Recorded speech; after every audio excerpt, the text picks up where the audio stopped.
You're the first one I've ever met on that, Mike. Flight instructor and combat veteran. He's a professional political and motivational speaker, radio talk show host, small business owner.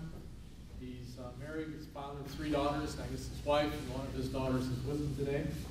He's been politically active since the 1990s, and since his retirement from the Navy, he's been very active in speaking out against the attack on capitalism and our Constitution.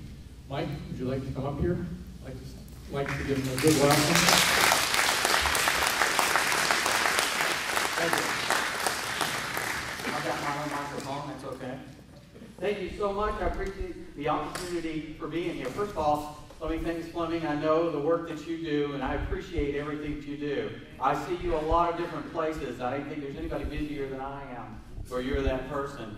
Also, I'd like to take a second and thank the veterans in here. How many veterans do we have?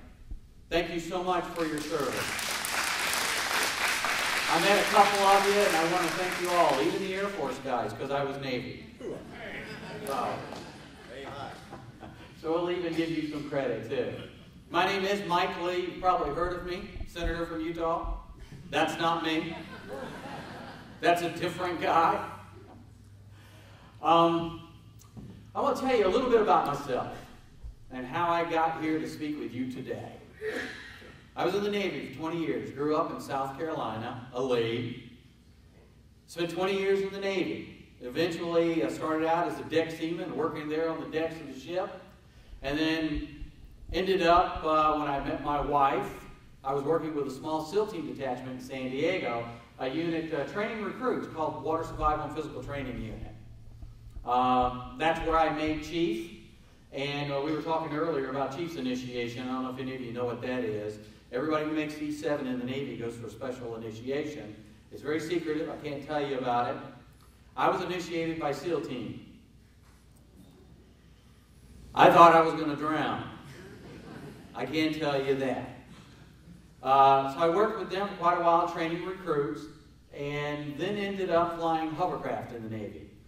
Now, if you don't know what a hovercraft is, it looks like a cross between an airplane and a boat. Flies about 6 feet in the air.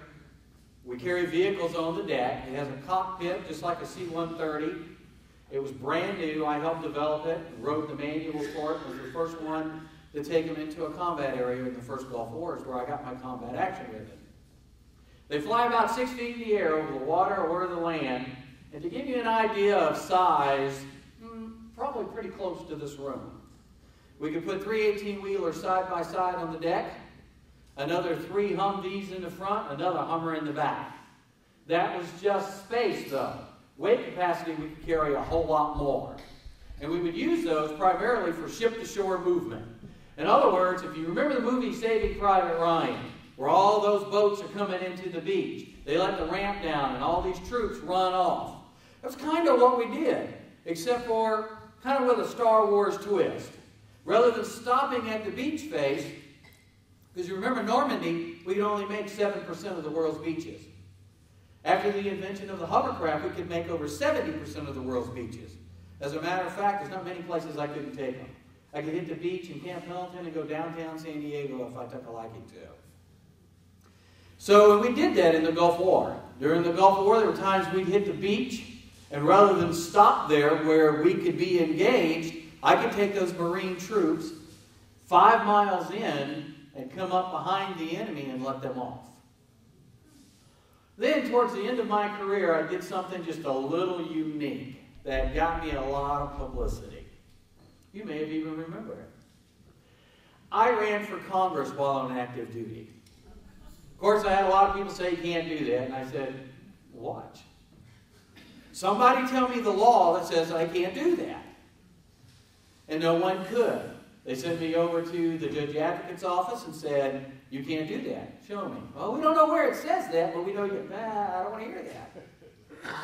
Show me the regulation that says I can. They couldn't. I did. I was announced the winner by 26 votes in San Diego's, what used to be 50th district, against Bob Filner. I ran in the primary.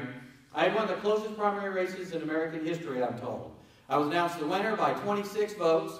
After 3 weeks of recounting, I lost by 100. That was on $4,000. People approach me all the time and say, Michael, how'd you do that? I know this is a novelty when it comes to politics. I worked. I went out and I knocked on over 30,000 doors myself. I hoofed it. I made over 40,000 phone calls myself. I stood on a street corner every morning and every evening with a sign waving at cars. And then when all the other candidates started standing behind me because it was really taking off, I was really gaining steam there. So it was like running the gauntlet. People going to work in the morning, you'd have me leave for Congress, and then a million other guys running for everything all the way down to dog catcher. When they would go home, I'd stay there after dark. Because, see, I'm a smart guy. I went to Costco. I got me an electronic scrolling sign. Went to Pep Boy, got me a battery and a battery converter. And I stood out there at night with my electronic scrolling sign, Leave for Congress, waving at cars. That's how I originally got politically active. And I'll tell you, after that, I started doing a lot of things with a lot of different politicians. I've become surrogate speakers for different people. I've gone out and done speeches for Duncan Hunter, Congressman Packard out there who's since retired, several of them. And then eventually out in Utah with Senator Orrin Hatch. And let me tell you, I appreciated everything that I did for them. I appreciated the opportunity. And I enjoyed what I did. And I really believed what I was doing was the right thing. Because I thought they were good people. But they have a song that has lyrics that kind of describes the way I feel now. I was blind and now I see. I tell you, my attitude has changed. Back then, when I ran for Congress, hey, I took a different twist on things. I was polished, very polite, and when my opponent would say something that just wasn't absolutely accurate, rather than just rudely pointing that out, I would say, well, you know, I don't really agree with my opponent, but now I say that's a lie. And I say that's a lie. And why would you say that? Shame on you for saying that. And you know what they do? They run like deer. They turn and immediately leave the room. Because I'm going to tell you, I've got a different attitude. My attitude has changed. Now, I'm not going to sit here today and tell you whether the Republicans are right or whether the Democrats are right. I'm not going to tell you that. But what I will tell you, that no matter which one of those parties is right and wrong, I will tell you my belief is, if either one, if anyone, if any of you do not support the Constitution of the United States, you are all wrong.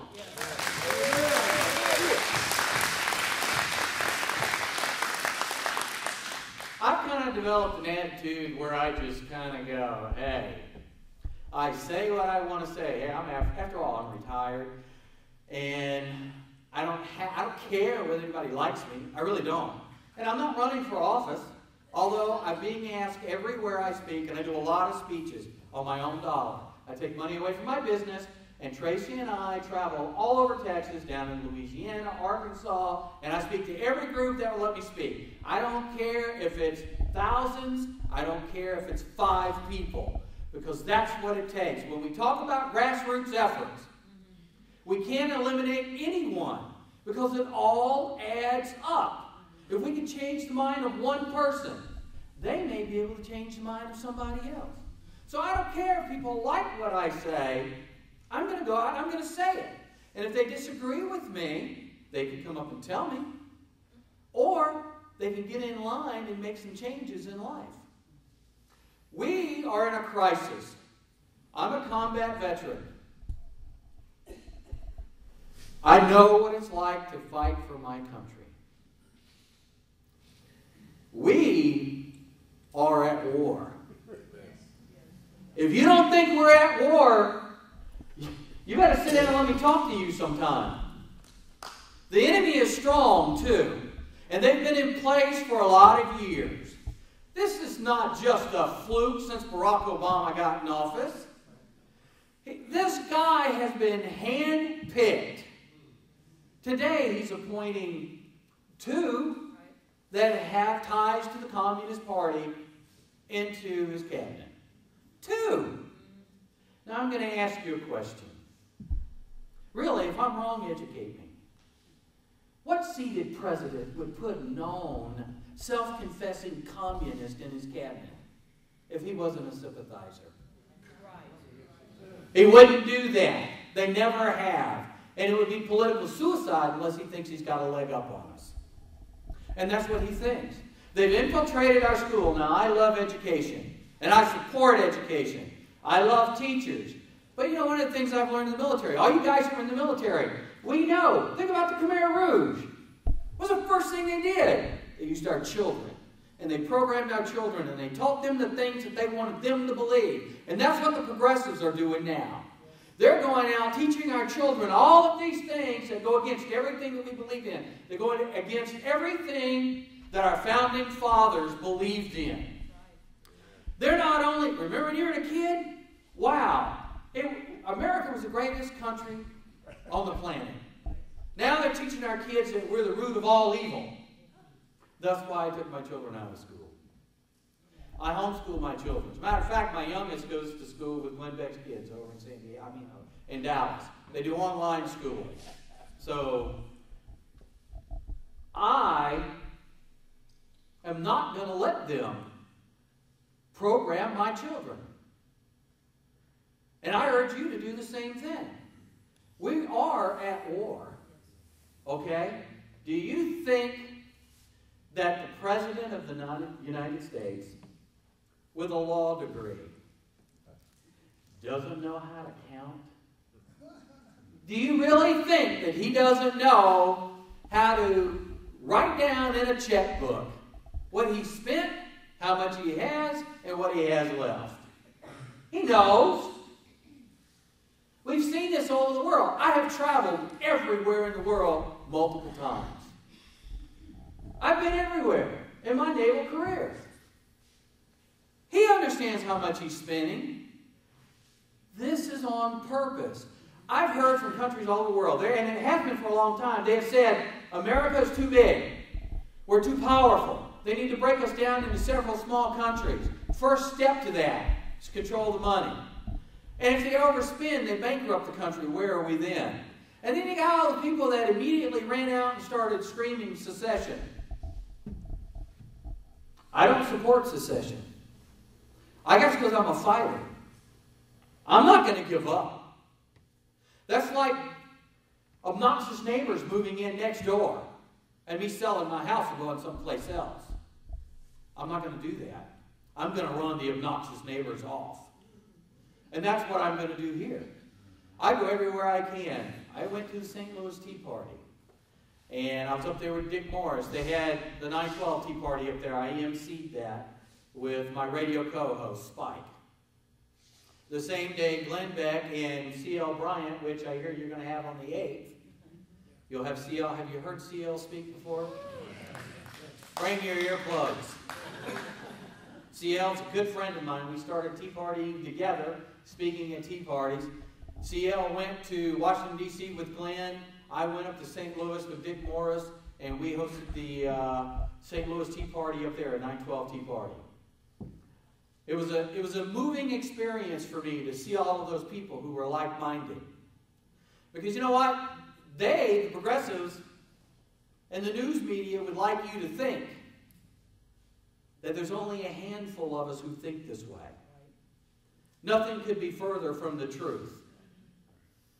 Most of America thinks the way we think. The difference is we have the courage to come out here. We have people who have the courage, who will put everything on the line exactly like our founding fathers do. Now, I know you get threats. I get things all the time. I get people threatening me with stuff. My wife, we own the Queen City Funeral Home. My wife is a mortician. We opened the funeral home. She started the Federation of Republican Women. We got a lot of women in there who were staunch conservatives. And they started this club in a county where we've never had locally elected officials elected as Republicans. This election, we swept and won every seat. Every seat. When I would come on the radio in the mornings, they'd say, I'd get a phone call and they'd say, Michael, you're wrong. Get off the radio. Get out of the county. We don't want you here because this is not a conservative county. And I'd get right back on the radio and say, you're wrong. I talked to everybody in the county, and we are a very conservative county. You're just the very boisterous one. You're the vocal one. And what we found out was that everybody in the county was very conservative. They think like we think. But we had a handful of people who were the power people, would put their foot on their throats. If you're a business owner, they do everything they can to put you out of business. And they did it to us. They started a managed boycott against us and tried to immediately put us out of business. Well, we had two things that we relied on. God Almighty, He'll provide. Two, we're ornery as we can be. And three, we're right. And I would rather sleep in the woods in a lean-to that I had to put together than to cave in and give in to someone when I know I'm right.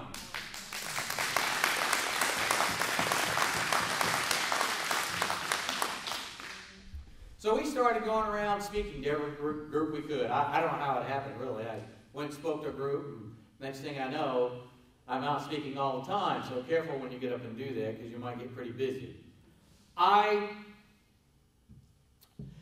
have decided that what I'm doing is I'm pulling people together. We are at war, and they outnumber us. They're more powerful than we are, because they have the strength. They're in office. They have the media. What we have to do is stand together, and we've got to form a coalition. So what I've been doing is I've been going around to every Tea Party group that I can. And there are various different Tea Party groups. Tea Party Patriots, 912ers. We've got a lot of different Tea Party groups that think the same way we do. The problem is we need to all be on the same page. Remember, united we stand, divided we fall. We need to get the Republican women. We need to get the Republican clubs. We need to get the League of Women Voters. I don't care the Democrats. If they want to come on board and they agree with this, they agree that we need to reduce the spending. If they agree with this stuff, why shouldn't we let them on board? But they need to know they're welcome on board. So that's what I'm doing. I go to every group I can and I say, look, let's get together. Because if we get enough people together, let me tell you, I work with enough politicians, I know something. They respond to votes. She knows that. She knows that very well. They respond to votes. And the last thing they want is to be kicked out of office. But see, we have so many problems. Where does it start? That's what I hear all the time. People saying, how do we get started? How do we get started ending this? We get started right here. One person at a time. And then it'll grow. That's what we do. We start one person at a time, we spread our message, and it'll grow. See, we've got a lot of people we need to throw out of office. Because for a long time, we've got Republicans running as Democrats, Democrats running as Republicans, all because they live in either a predominantly Republican or Democrat district, and that's what they need to get elected. Then they go to Washington, they don't care about you. They don't care about you. And they do whatever they want to do. You know why they do that? Because we let them do it. We let them do it. You need to put them in office. You know you can take them out, right? It's a two-way door. And we need to do that. We need to show them that they need to be taken out. I tell everybody everywhere I go, and I'm in touch with a lot of people out there. I'm pretty observant. And I will tell you an absolute fact today. Texas is America's Alamo. The entire country is watching Texas. The entire country is looking for Texas for leadership. And they're waiting to see what we're going to do. And let me tell you, if you don't think we're the Alamo, the enemy is in Texas. They're across the wall, and they're trying to overrun us. If Texas falls, we'll never win another national election, conservatives. We have too many electoral votes at stake. California is almost, it's gone. Florida, I don't know if it's salvageable. Virginia, North Carolina. We've got to hold on to Texas.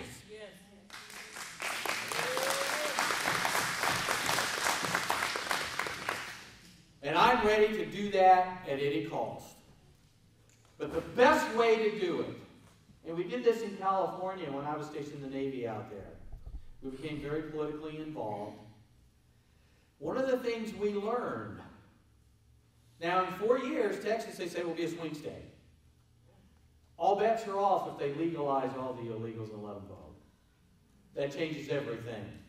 So time is of the essence right now. But what we do know, that if we can get some people in Austin to have a spine and do what they were elected to do, and we send them down there and we put enough pressure on them to start initiating bills that will take the benefits from all those people who are coming in here just to get benefits, who will vote blue. If we can do that, they will leave and go to another state. And that will save Texas. But first of all, we've got to have somebody with some courage. We don't have that. I tell you what we need. We need some Spartans.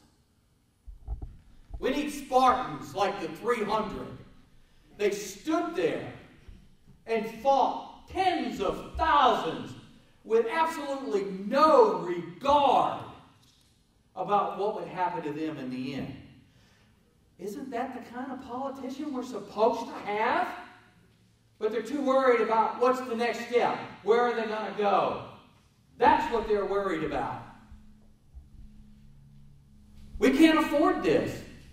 We're standing there right now with our feet on the edge of the cliff. And they're pushing us as hard as they can. We have no place to go. So we're either going to dig our heels in and we're going to push back, or we're going over the edge of that cliff. I'm pushing back. I don't know about you.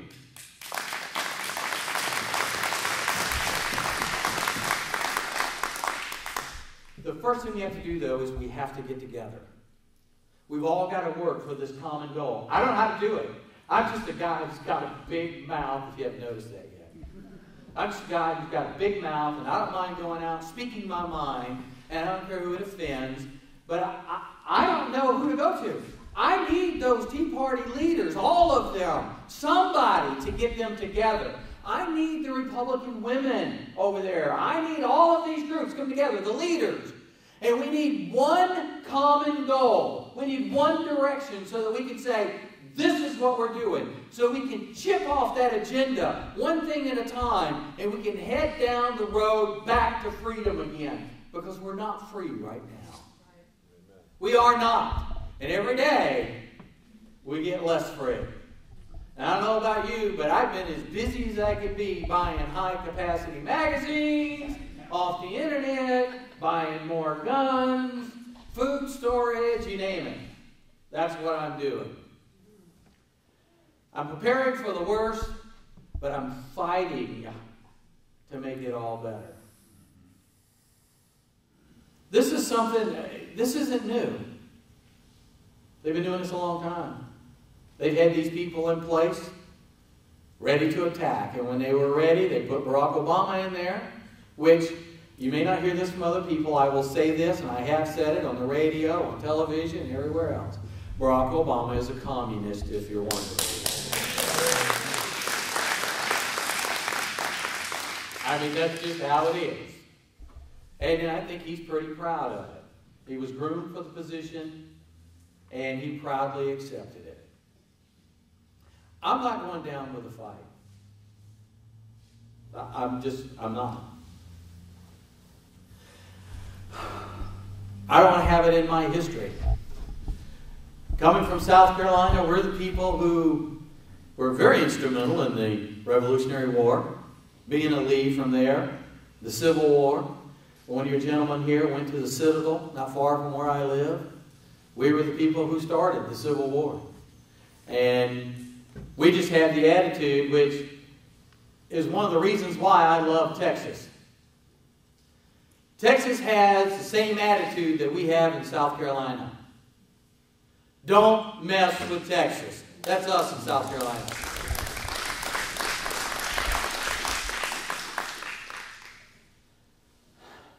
I know in my heart that we will be successful at this. It's going to be hard. This is going to be hard. This is going to be more difficult than anything you have ever encountered in your life to survive this. But whether our children or our grandchildren enjoy the freedoms that we've had in the past will be determined by what we do here. Guaranteed. We've had too many people have put their lives on the line. Too many have died out there. I know because I trust in them. And I trust in the kind of people that we've sent before us who have fought for our freedoms.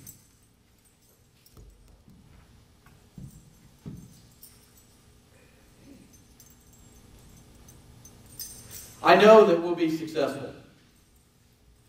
And the reason I know this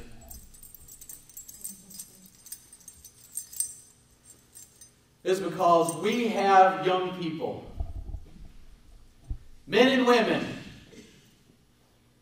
who go up in airplanes with nothing but some string and a cloth. And they jump out. We have men and women who get in a tube, a steel tube, and they go under the ocean with nuclear weapons all around them. We have men and women who sit in foxholes for months at a time with a weapon, defending our freedom, defending the Constitution of the United States against all enemies, foreign and domestic. The key being domestic here today. We have those people. This is nothing for me. I've been prepared for this.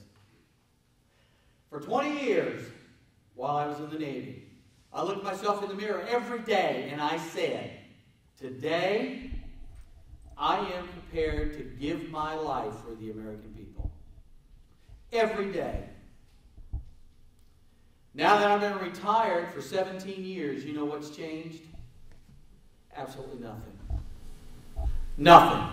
I'm still prepared to give my life for each and every one of you in this room without hesitation. I hope it won't come to that. But I'm prepared to. You know, there are a lot worse things than going into combat and the fear of dying. Do you know what that is? It's the knowledge when you go to bed one night that tomorrow morning you're going to get up and you're going to be asked to take somebody else's life.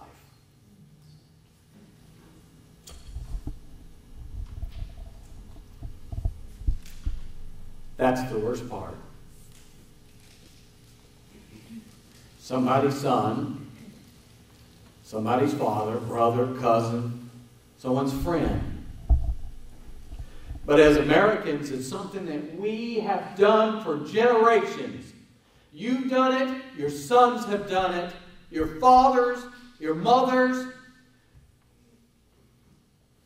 It's an endeavor we take on because we know how special the United States of America is. There is no place like America.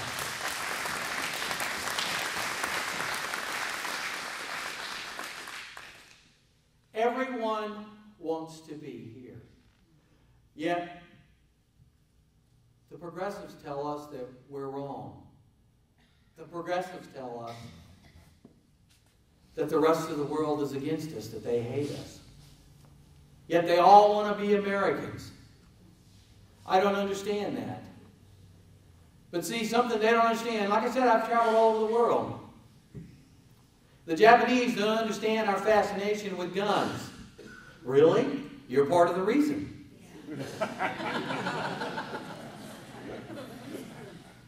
So, okay. They're part of the reason. And then we get people like Dianne Feinstein, who openly says she wants to take every gun from every American. She wants to go to the houses and she wants to seize them. Okay, I don't know. I'm just confused with the way things work. I can't... They're putting limits on my constitutional rights, but they're putting limits on how many bullets I can put in a magazine, and that's okay, says Dianne Feinstein. But I can't put limits on how long she can serve in office. Wait a minute. I don't understand that. She carries a gun. She's carried a gun for a lot of years. Okay, you want to take my guns. Guns don't do anything. When is Barack Obama going to have Secret Service give up their guns? Because they don't do anything. Why do you need them? Why do his children have like 27 guards with guns guarding them all the time? Guns don't do anything. They don't serve a purpose. A lot of people will sit down and hear on the radio all the time, and I want to call in to Sean and those guys, and I want to say, okay, stop with the political correctness. When they start talking about using an AR-15 for hunting, I don't. I use my AR-15 cleaned, sitting in the closet with high-capacity magazines in case someone assaults my home. Were they not in New Orleans during Katrina? And I learned in the military, the more rounds you put down range, the better off you're going to be. And I've got a lot to put down range. And the other thing you're not going to hear people say, I'm a patriot. But I think like my founding fathers. Do you think they wanted gun rights for hunting? My guns, my AR-15 and my high-capacity magazine is there for when the government tries to overtake me and take my rights and put me into some type of servitude. The same reason that the founding fathers had them. Now, I'm not going to do anything, but I still have the right to have that to protect myself. That's the one thing that they don't understand overseas. They don't understand Americans because they're not free. And they don't understand freedom. You mean to tell you the only difference between gun control here and gun control overseas? See, they have gun control, and we have gun control. The difference is, here, we dress it up and call it something that we think is not going to be offensive to people. Gun control. Overseas, they're not concerned with political correctness. They just call it what they've always called it. Communism. It's communism, and that's what they call it. They strip you of your guns, they strip you of your property, they strip you of your religious freedoms, they strip you of everything that they can so that they can control you. I'm not giving in. I'm not giving in. I will die before I give in. I intend to fight with everything that I am. If I lose my business, so be it. If I go broke and have to live in the sticks, so be it. I don't care. But one thing that I will not do, I will not poke my founding fathers in the eye and say that everything that you did was for naught. I will not go to all those troops who died out there in the battlefield, who bled on soil all over this planet with the very people who look down their noses at us. I will not poke them in the eye by saying that I don't believe that this is the greatest nation in the world. I will not poke them in the eye by giving in. I will not do that. I will fight, and I will fight to the death. And because there are so many of you like me, I guarantee you America will continue to be one nation under God, indivisible, with liberty and justice truly for all of us. But only if we fight. Only if we fight. And if we continue to do that, and we are righteous people, and we do and live our lives the way God Almighty would have us live it, then I believe that we'll be able to sing once again, because God will bless America one more time. I thank you for your time. I appreciate your time. If you have questions, I'd be more than happy to answer your questions. I don't know what the questions could be, but thank you. Mike, we normally pass cards to folks so that you get the most time on the microphone as opposed to Biff is collecting cards. I do have one to start us off, if you don't mind. Sure. How do we convince good men and women to take the risk to run for office? That's a good question. I know that was something, for most people, when I encounter these people, and I've helped a lot of people run for office, and I've talked a lot of people into running for office, most people believe that they can't make a difference. They just believe that it's hopeless. That there's just no need to even do what you're doing. And so they're not concerned because they have this attitude that, hey, even if I get elected, it's not going to do anything for me. It's not going to do anything for the country.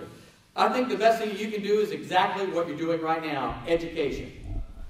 Because that's the problem in the country. You know, most people don't even know who they're going to vote for until they get to the poll. And a lot of times, that's why you have the signs 200 feet from the poll, people waving the signs. Because they're going to look, go, oh yeah, I recognize John Brown. Okay, okay, I've seen his name a lot. So the best thing you can do is educate. Talk to everybody in your churches, okay?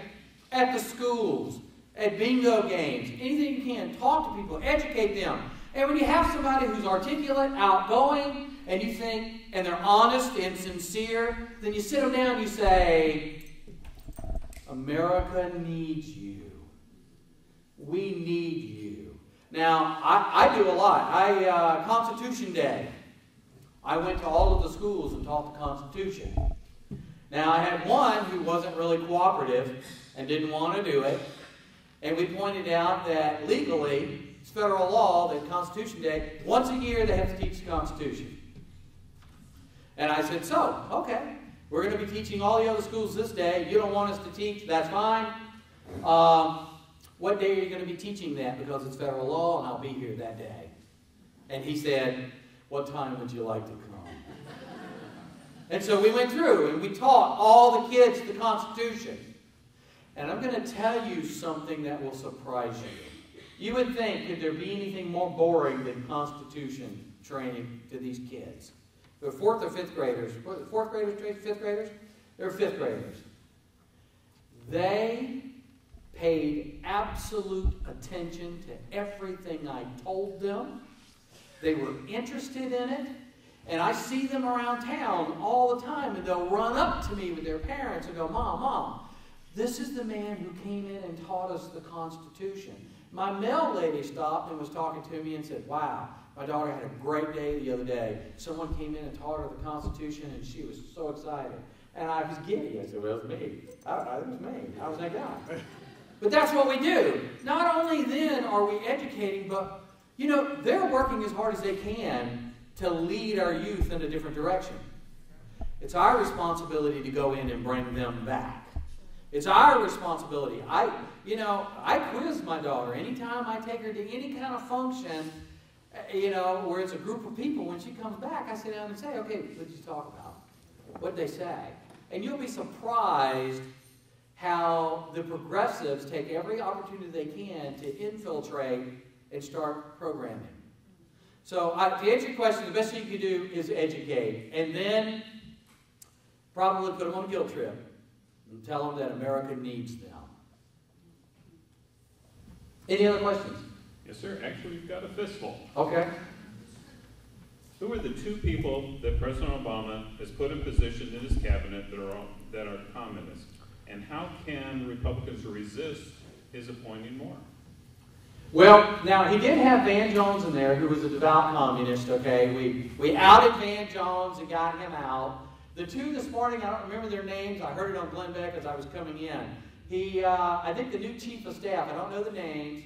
It was new, what's that? Did somebody say them?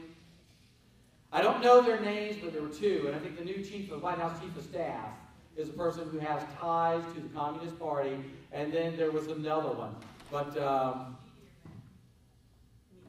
Media Matters. There are members of Media Matters, which is a communist organization. I'm sure if you look it up online, you'll be able to find it. Because it's out there. And it went out pretty early this morning. But now, see, that's another thing is, the only way we can combat that, normally I'd say, is to out him. But quite frankly, he doesn't care. Where this is going to make a difference, and this is my opinion, there may be other people who would say this differently. We've got to stop being so nice. And when there are communists, we need to say, you're a communist. That guy's a communist. Because we keep tiptoeing because we're afraid to offend somebody. Look, the people that voted for him are going to vote for him. Okay? Well, we need to get our message out to everybody and let people know that it's more than just an election here. I'll tell you what I do too. Hey, as soon as I was disappointed with the re-election results, we started cutting back on some stuff. And now all these companies that call me and say, oh, would you like to buy this? Nope. And they say, well, why not? Well, Barack Obama got re-elected. Wow. So congratulations. You know, they say, well, I canceled my credit card service and went with a different program, the Square, if you've ever seen it. You plug it into your cell phone, it's 2.75%, and it's in your account the next day. There's no monthly fee, so I canceled my credit card service and come get this machine. And the guy says, well, why? Because Barack Obama got reelected. What do you mean, why? I'm cutting back. I'm not hiring the people I was going to hire. You know, congratulations, Toyota. You asked for it, you got it. You know. I'm going to combine a couple of questions, if I could. First part of it is, do you think President Obama has the ability to relieve people of their guns and gun rights? And has President Obama committed an impeachable offense? Wow. Yes, no, yes. I think that he does not, under the Constitution, with my limited experience. I went to law school for a while, and I've studied the Constitution for a long time. I still study the law. In my mind, and with the people that are in my circle, he does not have the right to relieve us of our guns. But yes, I believe that he will do it, or he'll attempt to do it, because he can. Come on. How many laws have we seen him break? How many laws? He doesn't care. He doesn't care. This is a guy, he's not even a good politician. At least a good politician will lie to you, swear to it, and then stick to it while he's doing the other thing. He'll look in the face and stick to his lie. Barack Obama's not even a good liar. He'll tell you he's going to do this. He'll lie to you.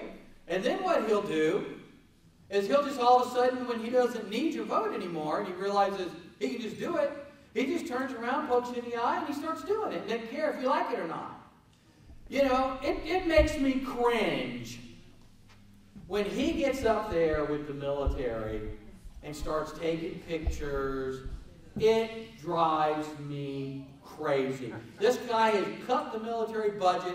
He's left those guys naked out there, hardly able to defend themselves. And I tell people on a regular basis, Barack Obama saying that he supports the military is like somebody standing in a tree, tinkling down on me, and then trying to tell me it's raining. Okay, I know it's not raining, okay? You can lie all you want, but it's not rain. I'm sorry. I've heard from a few Navy chiefs. Ladies and gentlemen, you have an example of one right here. Great man.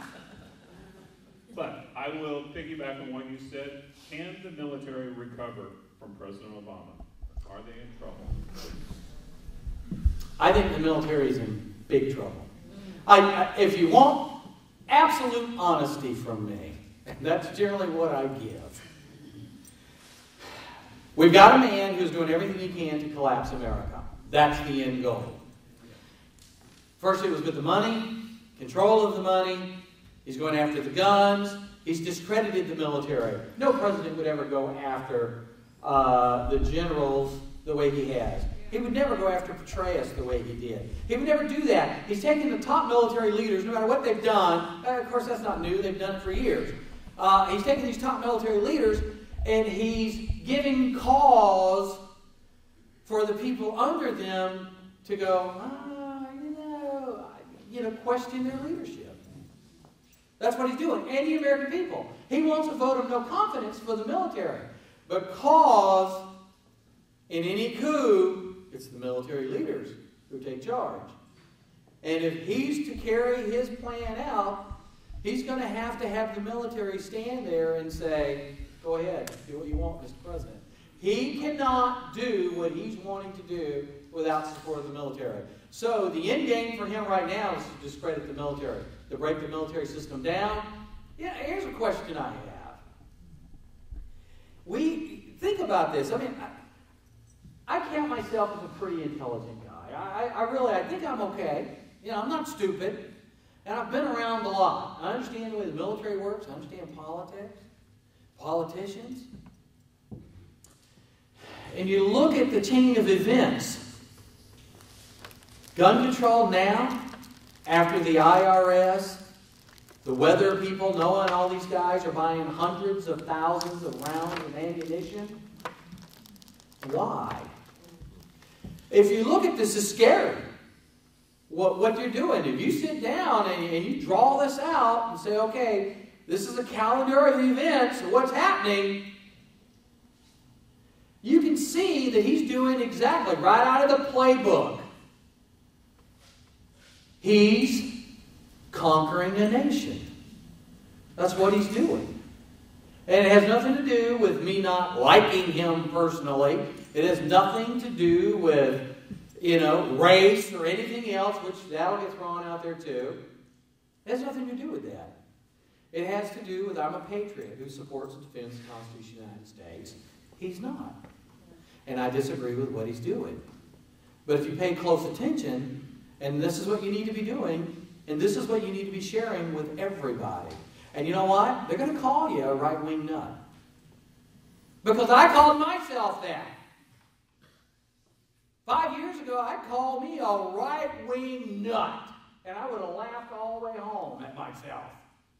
I remember I had a chiropractor who would sit there and tell me this stuff, and I'd roll my eyes on the table at my wife and go, holy cow, this guy is out there.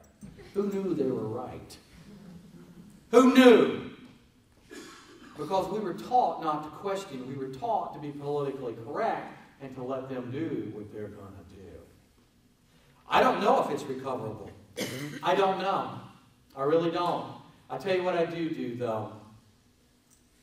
Barack Obama has been very successful in a couple of things.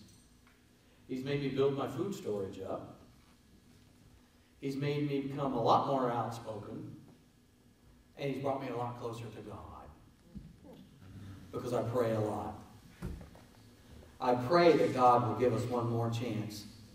This is the greatest nation on the planet, and I'm not just telling you that. I've been to the others. We're free.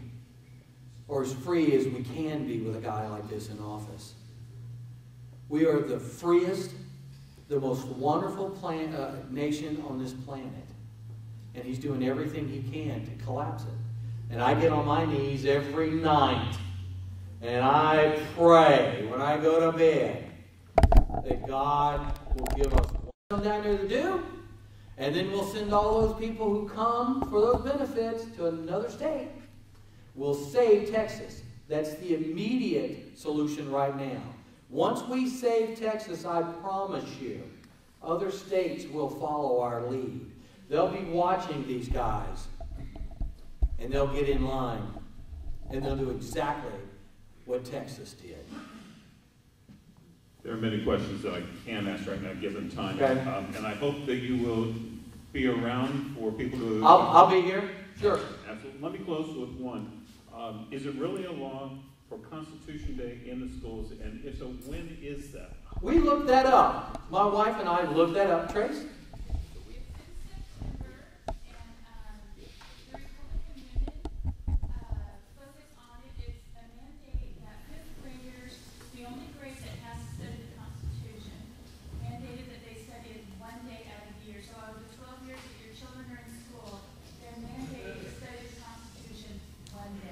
One day. Mike, can you repeat that for us? Yes, there's a mandate. It happens in September. You can look it up online.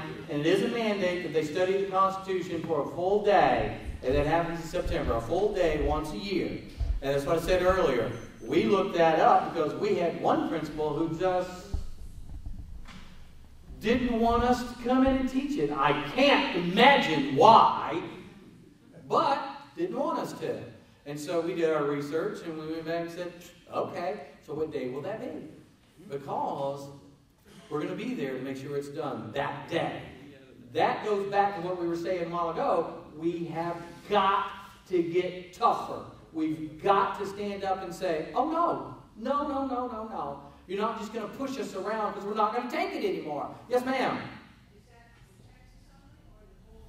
I think that's a federal law. It's a week in Texas, and Rick Green started. Is it? Yes, ma'am. Would you be willing to lead us all to impeach him? I would love to. How could we do it? Well, I think there are several people right now who are passing petitions around to impeach. Here's our problem, which I'll get an amen from over here, is we've got so many people in Washington who are going to dilly-dally and aren't going to do it because they think, see, they're choosing sides. That's what politicians do. Do I really need to answer to the voters? Or are they strong enough to really do anything to me? Or can I do this and make some political points over here? That's the way these guys think. Let me tell you what has to happen. Yeah. Thank you. What we've got to do is we've got to get people who just don't mind saying it. I don't know how long I've been asked to run for a couple of different seats. One, in particular, one of the congressional seats. But I don't know how long I would be there because I'm sure that the media would be all over me all the time because I do have a problem shutting my mouth sometimes. And have just, at my age, I'm 54, I've just got the kind of attitude where I don't care and I don't really care who knows it. So I'm not going to let these people push me around. I'm going to say what I believe. I'm going to do everything I can to save this country. Because after all, they've been doing it for years. You know what? When I go into a bank, and we're standing in the bank line, and I have the obnoxious lady who comes up behind me right before Election Day, and she starts talking about the conservatives and lying and all that stuff. Years passed. I would walk right on up to the counter. I'd never say a word. Now, I turn around and go, that's not true. And you know what she does? She runs right out the door like a deer. So I don't care. I just tell it like it is now, and I don't care who likes it or who doesn't like it. That's what we've got to do. We've got to start telling our politicians, you work for me. How dare you, you scoundrel, act like you're in charge of me. I put you in office. And so I say what we have to do is we need a list. These are the guys who need to go out. And then we get together with all these groups, all of the Tea Party is together. The Republican women, the Republican clubs. If we get all these people together, we are a force that they cannot stop. Right. And we can start taking these guys out of office. Let me tell you what happens. You take one or two